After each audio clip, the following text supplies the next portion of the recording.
so here at SEMA, we get to talk to, so many different people, but it's kind of neat when you go right to the operations of any company. Fred Taylor's here. We're going to talk about the MagForce. The original MagForce has been in the game for a while, but, over the past few years, and especially this year, you've made some really cool improvements. Yes, we have. Our customers have come to us and they've told us what they like and what they didn't like, and that's all you have to do, is just let us know how to improve the product, and we always listen to our customers on what they want. So the changes that we made is, we made a change to the cover, right, so that it's more rigid, so there's less flex and better release. Right. We also made the diaphragm cone replaceable in the field because we've gone with these bolts. Right. So rather than riveting it in, you can actually unbolt it and replace the cone to a heavy cone or a light cone for whatever your application is.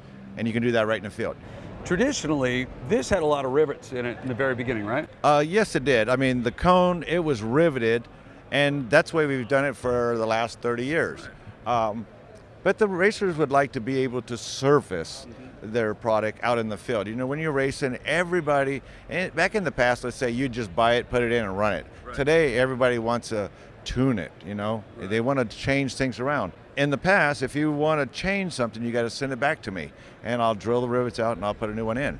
Now, they can just unbolt it right there in the field, take the pressure plate off, unbolt it, put what they want in, put it in there, and adjust it to whatever they want to do. Now you also have a shim solution in there too, right? Yes, in the past we've had a set stand and we had shims. We called them wear shims. So we would pre-set it up and then you would run it. And as the clutch would wear, the levers would come up. So to get the levers back down, you would remove the transmission, right, remove the bell housing, right, remove the cover, remove whatever shim you had to do, and then reverse that process and put everything back together and go racing. And that could take some cars half a day.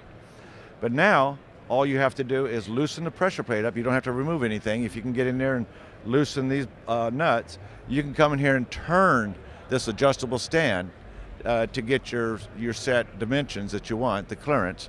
And we've got holes in this.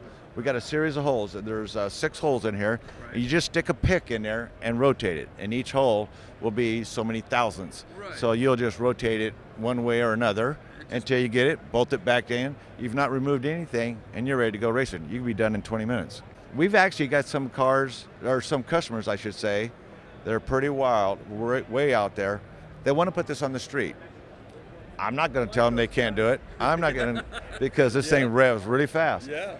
But the problem is when you put that on there, it rattles. It sounds like you got rocks in your bell housing because the floater and the drive plate is rattling against the stands. Right. And that's good for racing because it's nice and free. You don't want anything hanging up. But on the street, it's very embarrassing. So we've gone and strapped the drive plate and the floater so it cannot move side to side. It can only go up and down. So it's gonna quiet the entire assembly down a little bit. Absolutely quiet. You can't hear it. What a big surprise when they see you on the track too. That is going to be a real thing to deal with. Street, strip, wherever you happen to bring it. I think Absolutely. Boy, I'll tell you, MagForce happening for 2016. You want more information on that? You can always find them direct to the people who produce it here in the United States. Just go to McLeodracing.com.